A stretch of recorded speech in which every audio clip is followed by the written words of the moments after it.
Bueno, pues estamos aquí, estamos ya jueves. Se nos acaba el mes, en el que hemos estrenado esta sección maravillosa que se llama El Pozo de la Tóstenes. Tiene esa musiquita tan típica, tan melodiosa. Y Antonio, para cerrar el mes, nos tiene un tema de ciencia. Más o menos. A ver si no lo cago. Hola, Bueno, Antonio. hombre, claro, ciencia, si lo has dicho muy bien. No vengas ya con Bien, miedo. bien. Que ya el lunes ya me equivoqué 2 veces, entonces. Bueno, ya, mira, aprovechando ya incluso que la semana pasada fue la Pero noche ¿por de qué los tantas motos? investigadores. Perdón. No pasa nada. Bueno, la verdad es que esta semana, pues además eso de la Sí. semana pasada que fue el viernes, la noche de los investigadores, la noche europea de los investigadores, Ujú. este martes, el 28, pues fue una doble efeméride, que tú ya sabes que aquí en Jaque Mate somos muy amigos de la efeméride. Hombre. Y es que tal día como el pasado martes, un 28 de septiembre de 1895, moría el químico y microbiólogo francés Louis Pasteur. Bueno, que conocido seguro que a todos no sonará, no quizás su nombre, pero sí la pasteurización. Eso que Sí. se le hace, por ejemplo, a la leche para quitarle, digamos, los microbios, los microorganismos. Y además también, en el mismo campo, muy relacionado, en el 1928, es aquel famoso día en el que Fleming descubre la penicilina. También, pues, uno de los hitos más importantes de la historia en general de la medicina, ¿no? Y de todo lo que tiene que ver con las bacterias, con las infecciones, con las vacunas, con todo ese mundo. Y lo cierto es que siempre se habla mucho, yo creo Ujú. que seguro conoces, Carlos, la historia de la penicilina, no sé si la conoces más o menos, de cómo se descubrió. Sí, esa yo creo, a ver, yo creo que esa me la explicaron en el cole. Más A allá, ver, más adelante yo creo que yo no. Pero yo creo que en a el ver, cole a sí me la ver, explicaron. por encima, ¿qué pasó Ah, ahí? que la tengo que contar. No. ¿No te No, atreves? dimito, no. Bueno, venga, vale. No me atrevo. No, que me voy a equivocar, o sea. Bueno, hombre, Venga. para eso estamos, hombre, no sea... Bueno, siempre se ha hablado de cómo, digamos, fue algo de imprevisto, ¿no? Del mismo caos que tenía Fleming en su laboratorio, que de repente, pues, descubrió esa, digamos, una placa de Petri, vio los efectos de la penicilina y le dio por, digamos, a pensar y decir, ostras, aquí ha pasado algo que no debería, o que no sabía que podía pasar, o que no debería estar pasando. Y a partir de ahí investigó. Lo cierto es que como con tantos descubrimientos así sorpresivos, aunque tiene su parte de, digamos, Ujú. de descubrimientos así fortuitos, sí, digamos, había pues una búsqueda detrás, ¿no? Y es que tanto Fleming como muchos otros científicos andaban ya investigando sobre todo ese mundo, ¿no? Sobre el mundo de los microorganismos, de, digamos, compartiendo conocimiento de cómo conseguir un bactericida, de cómo conseguir alguna manera de matar bacterias en una placa de Petri. Y lo cierto es que aunque tiene su Ujú. punto, el que lo consiguió, su punto tal, no es que esto sea, la ciencia no es un día me levanto por la mañana y descubro cómo funciona el mundo, ¿no? Sino que Eso estaría guay. son pequeños momentos de suerte dentro, pues, de un mundo de trabajo, ¿no? Como decía aquello, incluso podíamos traer aquí la cita aquella de Picasso, ¿no? Que decía, ¿no? Como que te pille, que digamos las musas te pillen trabajando, ¿no? O sea, no es simplemente tener una Ujú. aparición de realidad, sino que tiene que estar tú trabajando y que te pille en ese momento. Pues bueno, Ujú. dejando a nuestro amigo Alexander Fleming, también un científico importantísimo, que Mítico. también... ¿Cómo? Mítico. Sí, Alexander completamente, Fleming, además súper conocido. de los más famosos Sí. de la historia. También, como decía al principio, pues se cumplen años de la muerte de Louis Pasteur, este famoso químico y microbiólogo, que no solamente es conocido, o sea, no solamente aportó pues este proceso que utilizamos para matar microorganismos por ejemplo, en la leche, ¿no? Que comentamos al principio, Ujú. sino que aportó, bueno, aportó en la parte de las vacunas, algo que se habla mucho ahora y que siempre hay que recordar, ¿no? Estuvo Las necesarias trabajando, vacunas. sí, en el desarrollo de vacunas en aquella época, finales del siglo XIX, pues en una época en la que se dio un gran salto en ese sentido en todo lo que es las vacunas. Y además también, bueno, pues es el que desarrolló, ya que hablamos de microbiología, lo que se llama la teoría microbiana de la enfermedad, que tú dirás, ¿y con ese nombre qué es? No ¿Eso sé si, qué es? Sí, no efectivamente, sé si ¿eso qué es? te dice algo, ¿no? Teoría microbiana No, de la enfermedad. hombre, que habla de enfermedad y de microbios. Bueno, pues pero ya también se le está. llama teoría germinal de las enfermedades y es algo que quizás ahora pues nos parece muy Sí, obvio, ya me suena más. Su nombre ya me suena más. pero que en ese momento pues fue una revolución, ¿no? Y era que básicamente las enfermedades, la mayoría de las enfermedades, Ujú. la causan microorganismos que entran en nuestros cuerpos, que digamos que nos invaden. Esto de los gérmenes, los Sí, eso. microbios, bacterias, virus, hongos. Eso ahora lo tenemos bastante ya, bastante asumido. Hombre, ya tenemos trabajado eso, ya obviamente, pues sí, hombre, claro, que tú enfermas, que tú coges la gripe porque te entran unos microbios en el cuerpo, pues esto No hay duda. yo creo que eso ya por suerte hoy en día lo hemos aceptado ya, pero claro, en ese momento pues fue una auténtica revolución, ¿no? Y es que fue, digamos, de hecho fue causa de algún premio Nobel, por ejemplo, el de Robert Koch en 2000, Ujú. perdón, 2000, en 1905, a causa de sus investigaciones sobre la tuberculosis. Y desde Mm. luego, aunque fue Pasteur, digamos, uno de los grandes, eh, de las personas que más hicieron por esta teoría, es algo que en el Sí. fondo se remonta a mucho tiempo. ¿Tú cuánto crees en qué época de la historia crees tú que alguien dijo, oye, ¿y si las enfermedades la causan pequeños bichitos que se nos meten dentro? Uf. Estoy Voy a diciendo, poner siglo XV, venga, va, lo he dicho al voleo. bueno, pues no te has quedado, te has ido bastante atrás y la verdad es que te has quedado incluso corto. Y aunque en esa época Mira. también es cierto que hubo eh, mucho en ese sentido, pero el primer caso lo podemos encontrar en torno al año 1000 y en Joder, el, que me he quedado bastante lejos. sí, sí, bueno, pero que sí, te has ido bastante atrás, que Sí, sí, en la sí, Edad sí, Media sí. es cuando se empieza ya a tocar el tema de forma más clara, pero es en la antigua, bueno, principio de la Edad Media, finales de Antigua, que el famosísimo médico persa, no sé si te suena Avicena, No, bueno, pues Avicena es uno de yo es que los, soy de letra. ya, bueno, pues uno de esos, de los médicos, de los científicos, personas de ciencia más famosas del mundo antiguo, que ya eso, Ujú. en torno al año 1000, ya empezaba a proponer ideas similares. Al igual que también, bueno, incluso podemos hablar de algunos, en la antigua Grecia y Roma también existen ideas de que, bueno, existen enfermedades que se contagian, que tiene que haber una forma en la que las personas se contagian enfermedades unas a otras, ¿no? Claro, él lanzaba esa idea, pero él la podía demostrar, entiendo que no. Entiendo que él nunca pudo demostrarla, aunque lo sabía, pero nunca se lo pudo presentar a la comunidad científica o a la comunidad en general. Bueno, comunidad científica tampoco es que existiera una comunidad Bueno, ya, digo, científica como la tenemos hoy en día al en resto realidad. científico, sí, Pero sí, sí, sí. hombre, claro, obviamente todo esto eran, digamos, de hecho todo se basaba, digamos, en la discusión de epidemias, de cómo prevenirlas, Ujú. de cómo controlarlas, de cómo curarlas. Y sí, de hecho proponía, obviamente no podía demostrar muchas cosas, por eso también tardó mucho tiempo, pero tanto él como incluso antes algunas personas en la antigua Grecia,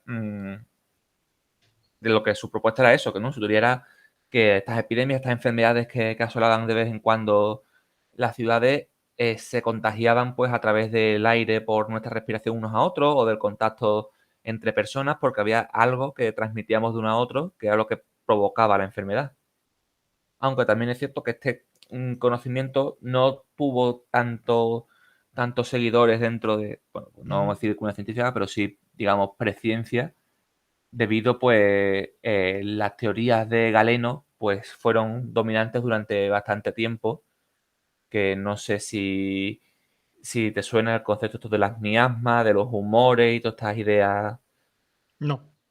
Bueno, ¿tú no has visto alguna vez en alguna película medieval cuando viene el médico a curar a alguien y lo que hace Sí. es sacarle sangre como Sí, un sí, sí, loco sí, o sí, sí, sí, sí, sí, ponerle, sí. pues Que yo esa tampoco lo idea, ¿no? entendía, digo, ¿por qué le sacan sangre? Esta, digamos, esta teoría de que venía de Galeno, del médico griego, de que, bueno, de que las enfermedades las causaban estos humores, estos humores en el sentido de aires, ¿no? Que tenías como unas poluciones dentro del cuerpo. Entonces lo que estaban haciendo ahí era, pues eso, renovarte por dentro, ¿no? Era un poco Ujú. pasarte por el filtro, sacarte todo por dentro y volverte a meter para casi renovarte por dentro tus porquerías. Y lo cierto es que este mundo ha Mm. sido siempre pues, una cosa muy desconocida, ¿no? Y que hasta, pues, eso, hasta el siglo XIX pues no existía conocimiento. Y también te quería traer, porque también, ya que estamos esta semana con el tema de investigación, con Con la experimentos y ciencia. tal, bueno, unos experimentos, unas cositas así interesantes. Venga, va, esto Y tiene para pinta eso voy a chulo. hablar de generación espontánea.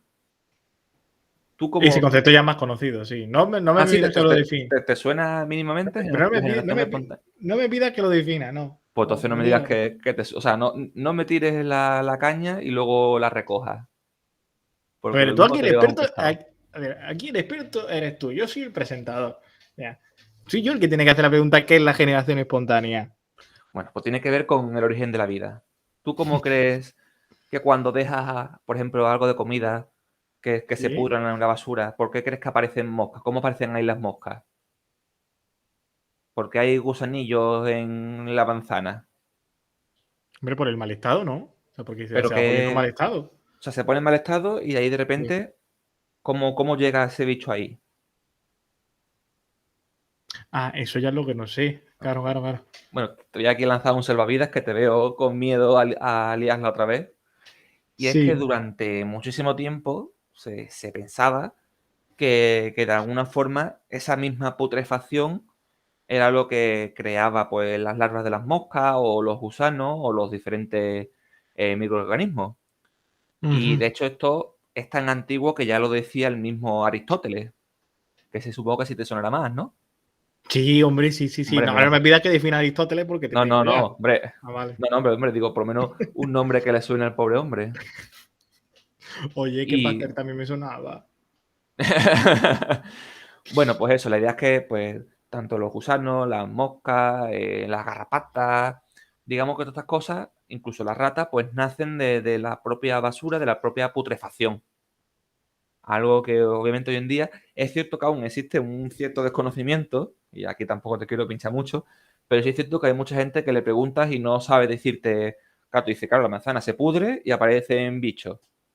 Y eso quizá crea esta Sí, idea pero como ¿sabes cómo de, es?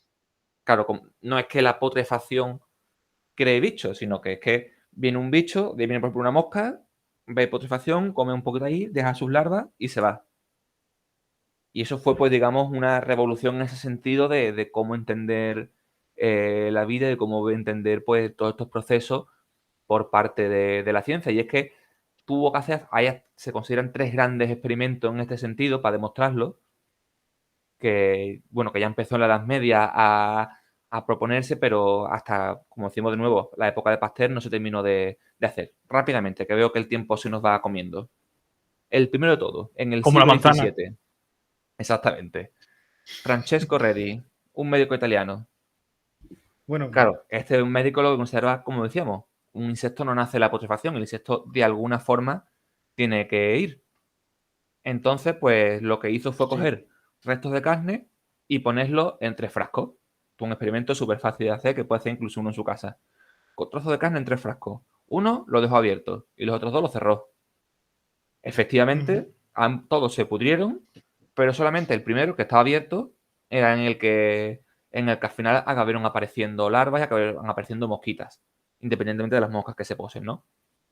Claro, ¿qué pasa? Aquí era el problema lo de siempre, ¿no? Que no había aire, que a lo mejor no podían nacer por eso. Ya que cuando hizo su segundo experimento, que ya este así sí que es bastante claro, que era poniendo unas gasas que permitía que pasara el aire, pero no las moscas. Y aquí ya es lo interesante. En el primero siguió saliendo el que estaba abierto, todo igual, con las moscas se Ujú. podrían, aparecían las moscas, pasaban por encima y luego al tiempo aparecían las larvas. Es decir, posaban las larvas en las moscas y se iban. En los otros pasaba el aire, pasaba el olorcillo de putrefacción, pero las moscas no podían atravesar la casa, el algodón. Y lo que observó fue que se pudrió, no aparecieron moscas ni larvas, pero en cambio encima de la gasa sí encontró larvas de moscas. Es decir, habían dejado las larvas, pero no habían conseguido pasar la gasa y por tanto no habían accedido a la carne. Esto realmente pues, fue un hito para la historia porque demostraba realmente que no existía esta generación espontánea, que las moscas no nacían de la carne, sino que digamos que eran otras moscas adultas las que dejaban las crías. Esto nos lleva a 100 años después Ujú. con Lázaro Spallanzani, Buen otro hombre italiano, también. si es que iba de italianos la cosa, que fue, digamos, el que le hizo un poco la apertura a Pasteur, ya poco antes fue, digamos, no mucho tiempo antes de Pasteur, ya estamos en la época de la Revolución Francesa, que, bueno, que se basaba también en lo mismo, ¿no? Partiendo de este experimento de carne sellada en la que se producían cosas, Ujú. pues eh, fue el que empezó con estos procedimientos de si calentamos el líquido, matamos los bichos, entonces ya no aparecen. Y digamos que aquí se empezaba ya a crear procesos de microorganismos, con el calor se mueren, si están aislados no se meten, tienen que estar, digamos, ¿no? La idea de esto de la hermeticidad, ¿no? De que un recipiente hermético no entran, en un boca cerrado no entran moscas, ¿no? Que podría decir Sí. alguien. Y de aquí, sobre todo de este conocimiento, es cuando Pasteur pues, desarrolla por un lado la pasteurización y por otro también pues, un experimento ya que termina de confirmar todo esto. Y es que crea unos vasos de destilación, así con un cuello muy finito. No sé si te suena cómo se destilan. Básicamente es como si fuera una botella así muy ancha, pero que tiene la boquilla extremadamente larga y fina. De manera que, y además con unas formas así como muy No, no redondeadas, sabía. para evitar que ahí nada más que pueda pasar aire. Y bueno, Ah. de Mira, nuevo estoy aprendiendo hoy una barbaridad. sí, puso varias botellas con caldos de carne o caldos de cosas, vamos, caldos. Y los hirvió para Sí. que soltara, para que matara a los microorganismos. Y de esa manera, con ese tubito tan pequeñito, el aire podía salir, pero digamos, los restos del caldo, los restos de cualquier tipo de cosa que hubiera, no podía escapar porque era demasiado fino y demasiado serpenteante. Y a pesar Ajá. de que era imposible a un microorganismo escapar de ese tubo, nada más que el aire, observó que después de hervirlo, efectivamente, todos los bichos, no había ningún tipo de microorganismo en el caldo y de esa forma, pues, descubrió, digamos, la conservación a través de la pasteurización. Un matraz abierto, un caldo abierto, pues se descompone y se estropea rápido y se cae el bicho. Si lo hervía, lo dejaba más o menos cerradito, eso no se descomponía o tardaba muchísimo más en descomponerse. Y de esa forma, pues efectivamente, si es capaz de permanecer durante muchísimo tiempo sin que se descomponga, es que no salen bichos ahí. Y ya de esta forma, pues se terminó de cerrar el círculo y se terminó de cerrar todo esto y efectivamente ni la generación espontánea existe, los bichos no es que nazcan solos, No. sino que como nosotros, pues nacen de otros bichos iguales. Y encontraron además una forma súper perfecta, perfectísima para conservar líquidos y para conservar muchos alimentos, que es algo pues básico hoy en día, que es hervir cosas, calentar cosas para matar cualquier tipo de bicho. ¿Qué te parece? Una maravilla. Y esto que ahora vemos nosotros más normal, eso en su época fue una revolución. Hombre, el que dijo, voy a hervir un poquito la leche que acabo de ordeñar para que me sienta mejor. Pues fíjate, ¡Estás loco! ¡No! ¡Estás loco! se le van las vitaminas. Se lo como tubo. Claro, claro. Ay, qué bien. Pues nada, hijo Antonio. Oye, muy bien. Me he aprendido bastante. Yo es que soy de letras, entonces yo estas cosas a nosotros las enseñarían, pero a mí, o sea, yo Pues, las vi en el cole, pero claro, el cole no te enseñan todo esto, te enseñan más pues para eso estamos, hombre. suavecito. Que aquí hay que extender la palabra de la ciencia por el mundo. Amén, hermano. Pues nada, Antonio, hijo, oye, me ha encantado hoy la sección, de verdad. Hombre, me alegro, me Muchas alegro. gracias. Muchas gracias por este pozo de la Tóstenes. Por cierto, hoy es, ya que te gusta la femenina, hoy es el Día Internacional del Podcast, jueves 30 de septiembre. Casi nada.